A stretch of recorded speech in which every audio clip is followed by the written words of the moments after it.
هو انا ليه مش بعرف اوصل لهدفي؟ ليه مش بعرف اخس؟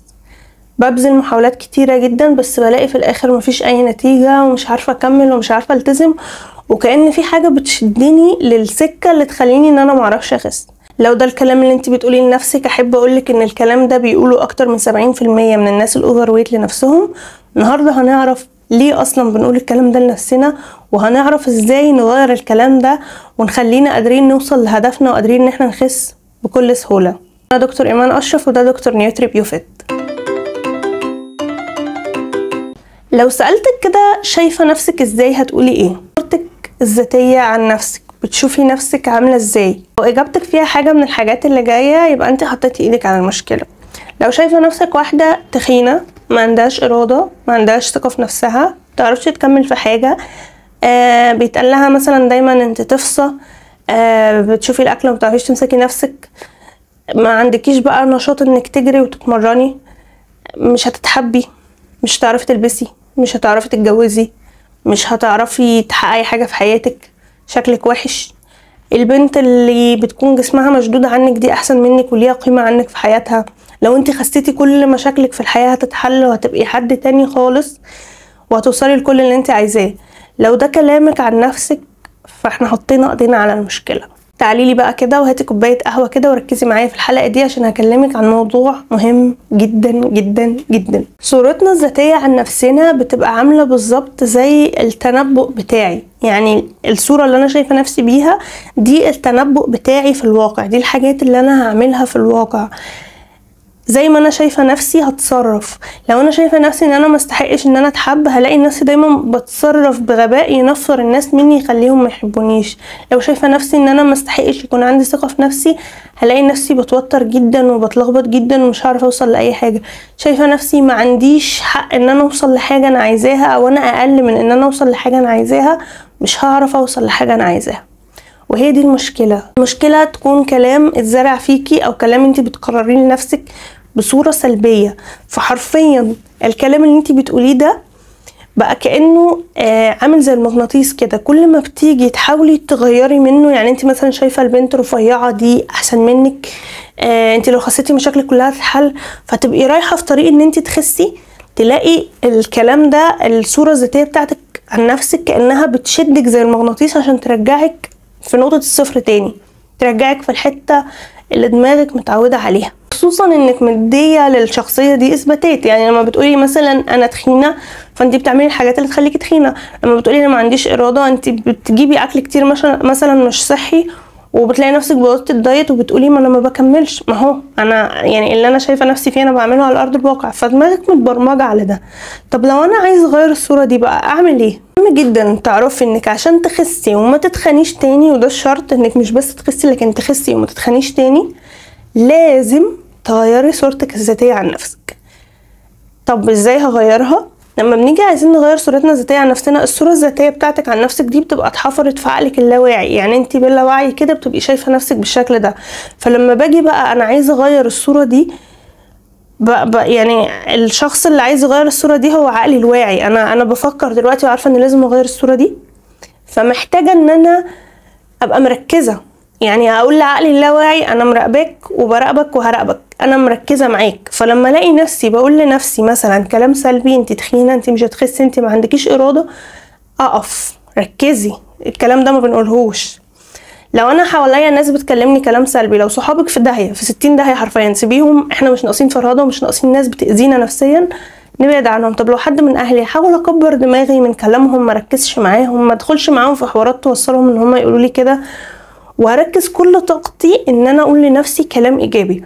طب هل الموضوع بالبساطه دي؟ يعني انا هقعد كده احط رجل على رجل واقول لنفسي انت جامده، انت ما حصلتيش، انت هتخسي، ده انت جميله، الكلام ده كله؟ لا طبعا، لازم اثباتات. لو عملنا كده الصوره الذاتيه زي الترابيزه، زي اللوح بتاع الترابيزه اللي من فوق، رجول اللوح دي هي الاثباتات اللي انا بديها. يعني لو خدنا مثال الصوره الذاتيه السلبيه، لو انا شايفه نفسي شخص تخين ما عندوش اراده، الكلام ده كله، دي صورتي الذاتيه عن نفسي. انا بثبتها، انا ما باكلش هيلثي، بثبتها بان انا لما بعوز اعمل حاجه بعملها، ما بتمرنش، بكسل، انا بثبتها بالحاجات دي. فالعكس برضو، لما اجي اقرر ان انا هرسم صوره ذاتيه احسن، محتاجه ان انا اثبتها بافعالي. يعني انا مثلا شايفه نفسي هكون بنت جميله بشرتها حلوة، جسمها مشدود، ناجحة في حياتها، ثقتها في نفسها عالية. ده الصورة اللي انا عايزة ارسمها لنفسي. لازم يبقى فيه اثباتات. يعني ايه؟ البنت اللي جسمها حلو هي بتاكل اكل صحي، فلازم اكل اكل صحي. طب لو جيت يوم عادي جدا، احنا بشر وعكيت، البنت اللي جسمها حلو، البنت اللي واصله لان هي جسمها حلو فهي عاداتها صحيه، البنت دي بتقول لنفسها خلاص احنا عكينا في وجبه هنظبط في باقي اليوم. البنت التانية بقى اللي احنا عايزين نبعد عنها بتقول هي خربانه وبتبوظ الدنيا، فانا هعمل زي البنت اللي جسمها حلو. البنت اللي جسمها حلو دي التمرين عندها عاده، فانا هتمرن. البنت اللي جسمها حلو دي بتهتم بمعنوياتها وبتهتم ان هي تنام بدري وتصحى بدري. النقطة المهمة يا جماعة، البنت اللي بتعرف تحافظ على جسمها وشكلها وتتمرن بيبقى عندها انضباط ذاتي وبيبقى عندها أهداف، بيبقى في حاجة شغلها، بيبقى في حاجة وراها، في حاجة هي عايزة تطور فيها، شغلها، دراستها، أي حاجة في الحياة. حتى لو هي قاعدة في البيت بتحاول إن هي تطور وتغير من نفسها بأي شكل. فالبنت دي انا لازم ابقى كده، لازم اشتغل على حاجه، احاول اشتغل على حاجه واذاكرها واتطور فيها، ايا كانت ايه الحاجه. ان شاء الله اتعلم الطبخ، حتى اي حاجه تلهي دماغي عن ان انا قاعده فاضيه. لان طول ما انا قاعده فاضيه انا هبدا افكر تفكير سلبي. يعني معلش، لو انت مشغوله انت اللي هتفتكري بقى انت ايجابيه ولا سلبيه، ولا شايفه نفسك حلوه ولا شايفه نفسك وحشه. انت هتبقي مسحوله في اللي انت بتعمليه.